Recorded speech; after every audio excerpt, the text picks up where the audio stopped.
Personalization is now a must. Travelers are no longer satisfied with one-size-fits-all room options. They want flexibility and control over their stays.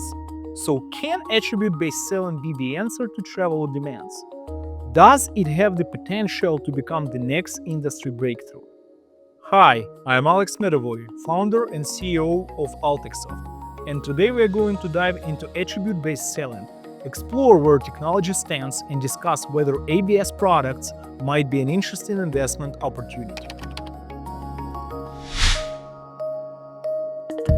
Let's start with the basics. What is ABS? We have a detailed video on our channel with Max Rayner from Hudson Crossing, where we dive deeper into it. Here, we'll just cover the essentials. Let me give you an example. Imagine you go to a pizza place and you can only order one type of pizza. No swapping toppings, no choosing crust thickness, no extra cheese. Sounds annoying, right? Well, traditional hotel booking is kind of like that. You get a few room types, maybe king suite or double room, but you can't really pick the exact features you want, like a balcony with a sea view, late checkout, or breakfast included. When I stay in a hotel, I don't want to stay near the elevator or ice machine. I like having a certain type of pillow and the ability to open the windows. But unless I'm staying at a hotel chain that knows my preferences from loyalty program data, there is no way to guarantee these things. ABS changes this. Hotels that adopt it unbundle their rooms and services into smaller pieces, or attributes, that fall into two categories. Hard attributes, physical, indispensable features like room size, floor, and view. And soft attributes, extras like spa access, airport shuttle, free cancellation, or late checkout. Those can be sold regardless of the chosen room. Now, when I make my reservation, I'll be able to pick and pay for exactly what I want. Nothing more, nothing less. It's like building your perfect pizza, topping by topping, but for your hotel stay. Sounds pretty neat, doesn't it? And travelers seem to be open to the idea. A survey by Stay in Touch and NYU revealed that over 60% of respondents value the customization ABS offers. And Amadeus estimated that 63% of travelers are willing to pay extra for their preferred room features. Okay, but why is it good for hotels? First of all, it boosts the top line. Hotels implementing ABS see increases in total revenue per room. For example, IHG, one of the early adopters, reported that ABS can add between $22 and $41 per night to the average room rate. And Roomdex, one of ABS vendors, promises a 14% revenue increase year over year. That happens because travelers are not using ABS to find a cheaper room. Instead, it's about getting exactly what they want and being willing to pay more for it, which of course drives satisfaction. Today, travelers expect personalized treatment, so they appreciate transparency and opportunity to customize their stay. For hotels, that means higher loyalty, returning guests, and as a result, more business. And it seems obvious as we see this approach in many industries. When you buy a car, you start with a base model but can add sunroofs, leather seats, advanced safety tech, or premium sound systems, each priced individually. Software vendors allow you to choose the modules you want, and airlines sell base tickets and ancillaries separately. So why don't hotels do the same yet?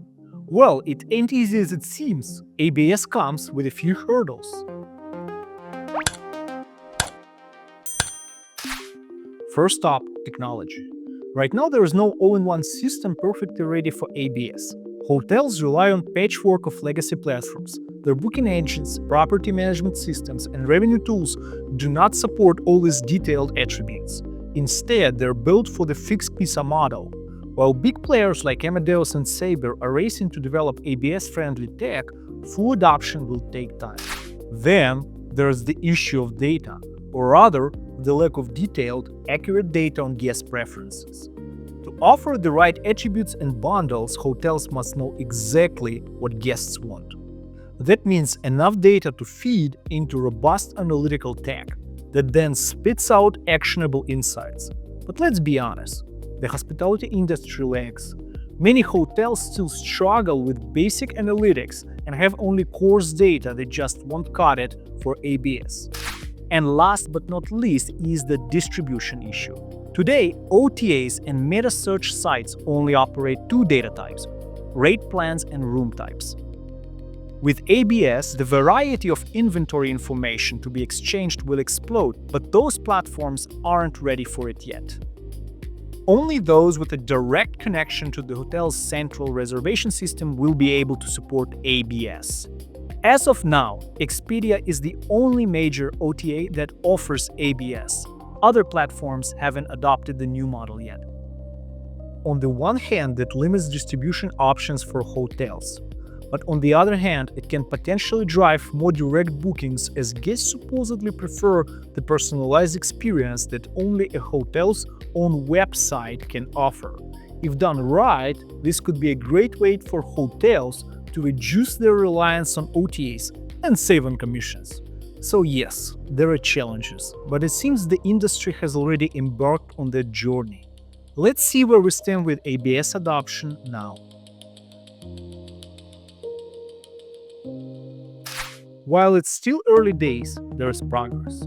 On the supplier side, major hotel chains like IHG, Accor, Marriott, and Hilton are at different stages of rolling out ABS. Even though it takes longer because of the scale, these guys have enough cash to run massive tech transformation projects. On the reseller side, as we said, only Expedia joined the race. As for tech vendors, Amadeus and Sabre are the pioneers that provide innovation to big hotel players. But it's not just the big names. Startups are also entering the arena with modern, agile ABS platforms to cater to smaller businesses. Take Roomdex, for example, which secured a $10 million investment from Webjet. Then there's Gauvendi, a self-funded company that made it to FocusWire's Hot 25 travel startups for 2023.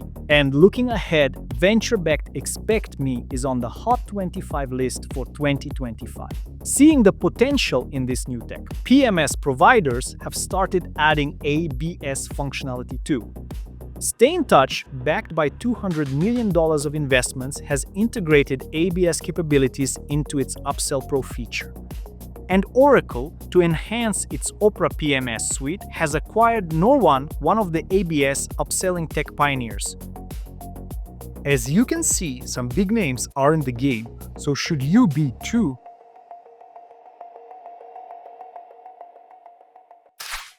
Okay, here's the scoop.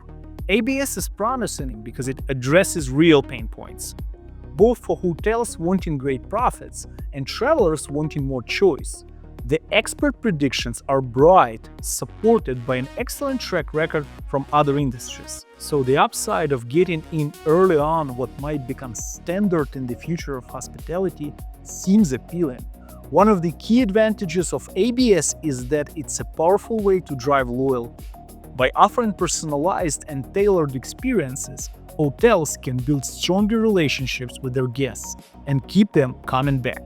Besides, hotels are under constant pressure to innovate, increase revenue, and improve guest experiences. And ABS hits all those targets. On the flip side, it's not without risks. The market is still young, with lots of challenges to overcome. The hospitality industry can be slow to change. For smaller hotels, outdated tech, siloed data, and limited connectivity to distribution channels might present an impossible barrier. Bigger players have the same problems, but at a larger scale. For them, mapping all the attributes across all their properties might seem like a tall order. Imagine a hotel chain with thousands of properties. Each property has its own unique set of hard and soft attributes. Now, to enable ABS, hoteliers would have to map all those attributes for each property separately and ensure information is updated in real time. So, as usual with new tech, there is no definite answer. All we can do is analyze the trends and try to identify the potential earlier. ABS might be the game changer in the hotel reservation play, so it's worth keeping an eye on. If you are thinking about investing, pay attention to a few things. Well, basically, the analysis is the same as with any other company. Look at what they offer, who their clients are, and of course, make sure the revenue growth potential is there. So first, their product. It must be AI-based because whether you're making coffee or shopping for groceries, it's all AI all the time. But kidding aside, real ABS can't work without AI, the critical puzzle piece. It enables several key functionalities. First, personalized recommendations. Guests don't want to be overwhelmed with too many attributes to choose from, so ML-based systems can predict what they might like. That means collecting and processing a lot of booking data to find behavior patterns. But besides the initial dataset necessary to train the model, there must be an inbuilt feedback loop. Otherwise, how do you know if the recommendations hit the spot? And, of course, there must be dynamic pricing. Just like they do with room rates, hotels must have the opportunity to be flexible with pricing attributes. For example, seasonality is one factor. The value of the balcony in the summer probably isn't the same as in the winter, right? The same goes for a fireplace, ski equipment rentals, open pool access, anything. Demand for a sea view goes up, the price follows. So does the product have data analytic capabilities strong enough to enable all that? Also, it must be compatible with other hotel systems. It just won't function properly if the data exchange isn't set up right. So make sure there are open APIs and out-of-the-box integrations with popular PMSs, CRSs, RMSs, or other systems that come to mind. Next, the clients. Understand which segments of the hospitality industry the startup targets. Smaller boutique hotels, large chains, luxury resorts. There is no one-size-fits-all solution, so they must focus on a certain niche. Like Sabre and Amadeus mainly work with brand chains, while let's say GoVendi targets independent, mid-sized properties. Also, look at the current partnerships. Who are their clients? What do they say about their collaboration? Is the sentiment around the brand positive overall? And of course, the main thing is financials. So assess the company's financial stability and growth trajectory. What's the business model? Many ABS providers operate on a subscription-based model, but some may charge based on transaction volume or a percentage of the revenue generated through upselling. Putting all these pieces together should help you make a decision. Wrapping up, the hotel industry is ripe for innovation. Just like in other sectors, ABS seems to be the logical next step. Powered by AI, technology is evolving rapidly, and it could be a smart space to watch or invest in. Right now, there are still very few players in this niche. So what I expect to see is either more providers entering this market or, more likely, an increase in custom ABS development. This tech must be trained on an in-house data and then integrated with other hotel systems. So the smartest approach is to build it internally from the ground up, and that's what we at AltexSoft can help you with. If you're interested in developing cutting-edge software, get in touch with us. Also, if you want to go deeper into investing in travel tech, watch our video about real AI in travel startups. It cuts through the AI hype and shows what real competitive advantage looks like. Catch you next time.